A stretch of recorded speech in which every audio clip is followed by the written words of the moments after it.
Ikinatuwa ng United Bangsamoro Justice Party or UBJP ang pagdami ng mga partidong lalahok sa BARM parliamentary elections. Ayon kay UBJP spokesperson Engineer Muhajirin Ali, indikasyon ito na nais ng mamamayan na manaig ang demokrasya sa rehiyon. Mula sa 7 partido, umabot na sa 16 ang nagpahayag ng intensyon na sumali sa halalan. Umaasa rin ang partido na hindi na muling maantala ang kauna-unahang regular election sa BARM. Binigyang diin din ng UBJP or binigyang diin din na UBJP lamang ang opisyal na partido ng kanilang hanay at wala silang idineklarang anumang sister parties. Narito ang naging pahayag ni UBJP spokesperson Engineer Muhajirin Ali. Tayo ay masaya at nagagalak na mukhang matutuloy na nga talaga ang eleksyon, di ba? Yung initial na result in relation dito sa election natin sa September,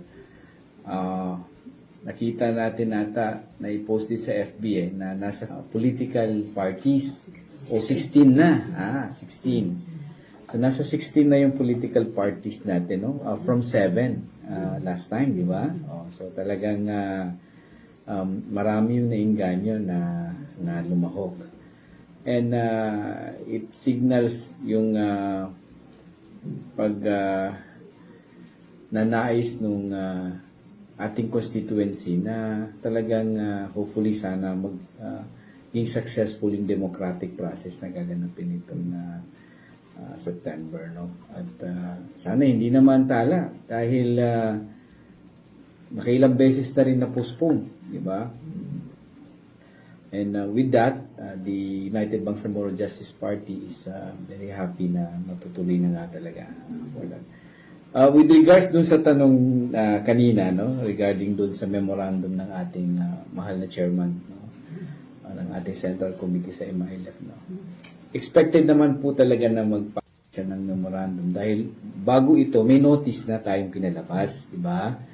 A few weeks before, na nire-remind yung lahat ng members ng MILF na as far as the MILF is concerned, isa lang talaga ang political party ng MILF, ang United Bangsamoro Justice Party, UBJP.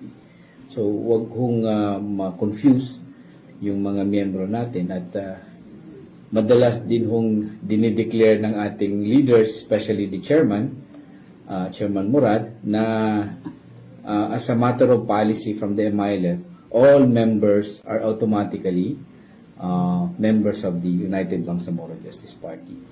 So, kung tinatanong nila kung legit yun, legit po yung ano na yan, ang memorandum na yun. At yung mga ganong issuances, lalo na yung mga big decisions, madalas pinag-uusapan po namin yan sa Central Committee. In fact, when we were finalizing the list, we conducted series of Zoom meetings just to make sure na ma-finalize po namin yung list, no, ng ating Central Committee from the MILF. Masaya tayo dahil maraming nakikilahok ngayon, di ba? At klaro ho sa atin, no, sa MILF, na iisa lang ang partido ng MILF, ang United Bangsamoro Justice Party, di ba? So wala na sanang confusion sa bagay na yan, no? As far as the other parties are concerned, no, kasi ang dinadrag dyan madalas na nakikita natin sa FB ay yung unang-una yung ABOT and then itong BFP, di ba?